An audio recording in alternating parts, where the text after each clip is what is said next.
देश के पूर्व प्रधानमंत्री डॉक्टर मनमोहन सिंह आज हमारे बीच नहीं हैं। यकीनन भारत की आर्थिक प्रगति का शिल्पकार अगर उन्हें कहा जाए तो गलत नहीं होगा।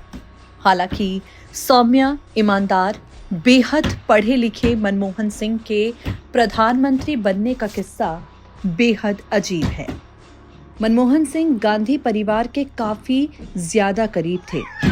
साल 2004 के लोकसभा चुनाव की मतगणना तक किसी को अंदाजा नहीं था कि अटल सरकार चुनाव हार सकती है। सभी चुनावी विश्लेषक एनडीए सरकार की वापसी का दावा कर रहे थे। मतगणना के शुरुआती रुझानों में बीजेपी पिछड़ी तो ये लगा कि ये शुरुआती रुझान है, वो वापसी जरूर करेगी, लेकिन ऐसा हो न सका। कांग्रेस की अगुवाई वाला यूपीए गठबंधन चुनाव जीत गया। हर किसी को उम्मीद थी कि प्रधानमंत्री सोनिया गांधी बनेंगी।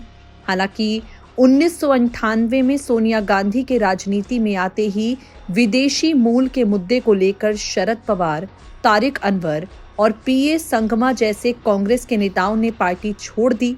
10 जून 1999 को नई पार्टी बना ली। फिर भी क्योंकि यूपीए के पक्ष में नंबर थे, शरद पवार से लेकर लालू यादव तक सोनिया गांधी को प्रधानमंत्री बनाने के लिए तैयार थे। इस जीत के बाद विदेशी मूल का मुद्दा समाप्त हो गया। भाजपा के ज्यादातर नेता खामोश थे। सुषमा स्वराज और उमा भारती ने सोनिया गांधी के विदेशी मूल के मुद्दे को गरमा दिया। सुषमा स्वराज ने ये तक कह दिया कि अगर सोनिया गांधी ने प्रधानमंत्री पद की शपथ ली तो अपने केश कटवा लेंगी। मामला बेहद गर्म हो गया। 10 जनपद पर कांग्रेस के कार्यकर्ता सोनिया गांधी के पक्ष में नारेबाजी करने लगे और इस घटना का जिक्र करते हुए अपनी आत्मकथा one life is not enough में पूर्व विदेश मंत्री नटवर सिंह लिखते हैं, 17 मई 2004 दोपहर के लगभग 2 बजे मैं 10 जनपद पहुंचा। मुझे अंदर बुलाया गया। कमरे में सोनिया गांधी सोफे पर बैठी थी, बेचैन दिख रही थी। मनमोहन सिंह और प्रियंका गांधी वहां मौजूद थे। तभी राहुल गांधी वहां आए। सोनिया गांधी से राहुल ने साफ कह दिया, आपको प्रधानमंत्री नहीं बनना। मेरे पिता को मार दिया गया, दादी को मार दिया गया, 6 महीने में आपको भी मार देंगे। इसके बाद वहां सन्नाटा पसर गया।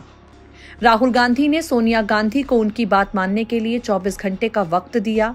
इसी के साथ उनकी बात न मानने पर किसी हद तक जाने की धमकी दी। राहुल के ये तक कहने पर कि वो उन्हें प्रधानमंत्री पद स्वीकार करने से रोकने के लिए हर मुमकिन कदम उठाएंगे, सोनिया गांधी की आंखों में आंसू आ गए। मनमोहन सिंह वहां चुपचाप बैठे थे। प्रियंका ने कहा, राहुल कुछ भी कर सकते हैं। राहुल की जिद ने सोनिया गांधी को प्रधानमंत्री की कुर्सी ठुकराने के लिए मजबूर कर दिया। नीरजा चौधरी अपनी किताब हाउ प्राइम मिनिस्टर्स डिसाइड में लिखती हैं, इस घटनाक्रम के कुछ ही दिन बाद नटवर सिंह के अलावा विश्वनाथ प्रताप सिंह ने भी उन्हें बताया कि सोनिया गांधी के बच्चे नहीं चाहते कि वो प्रधानमंत्री बने, क्योंकि उनकी जिंदगी खतरे में पड़ने की आशंका है। विश्वनाथ प्रताप सिंह उस समय सोनिया गांधी के पक्ष में सरकार बनाने के पक्ष में थे।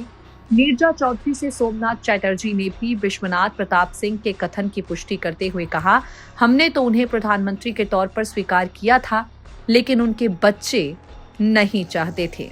अपनी किताब the PM India never had शीर्षक वाले अध्याय में प्रणब मुखर्जी की बेटी समिष्टा लिखती हैं, प्रधानमंत्री पद की दौड़ से हटने के सोनिया के फैसले के बाद मीडिया और राजनीतिक हलकों में तेज अटकलें थीं कि इस पद के लिए दावेदारों में मनमोहन सिंह और प्रणब के नामों पर चर्चा है।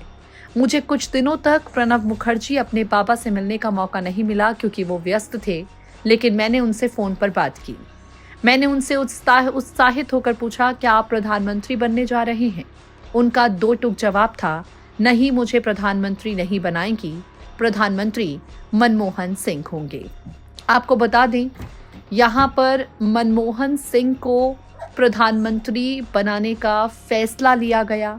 ये फैसला सोनिया गांधी ने लिया और उसके बाद से ही सोनिया गांधी के परिवार के साथ मनमोहन सिंह का रिश्ता अटूट हो गया।